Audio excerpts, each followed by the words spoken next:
Among the familiar faces, a familiar problem looms. The world's most powerful leaders are trying to find a way to stop the slowing of the global economy that threatens the future prosperity of all nations at the table. China's president called on his colleagues to use this summit as an action machine, not a talk shop. But if bold action is needed, some key players may not be able to help. Barack Obama has months left in office, meaning his influence isn't what it used to be, while German Chancellor Angela Merkel and French President François Hollande are both heading into election years and will likely need to be cautious. The shift in power means all eyes are on these two.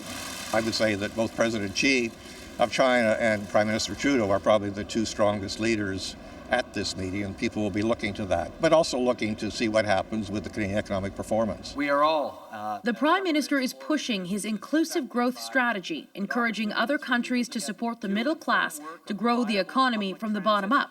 Justin Trudeau is also advocating for trade, meeting briefly with the leaders of the EU, where all sides agreed to push member countries to ratify Canada's free trade deal with Europe.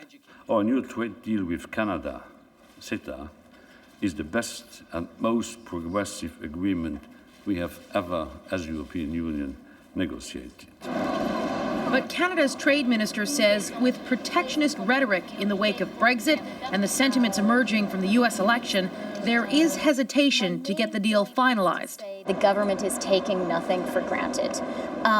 We really believe, this is the last mile. It's going to be This is a deal that will be very important for Canada, and we're just working very, very hard, assuming nothing, dotting every I, crossing every T. It isn't just Canada that's concerned about protectionism. Other G20 leaders have made a point of mentioning it, and it will continue to be discussed. Susan.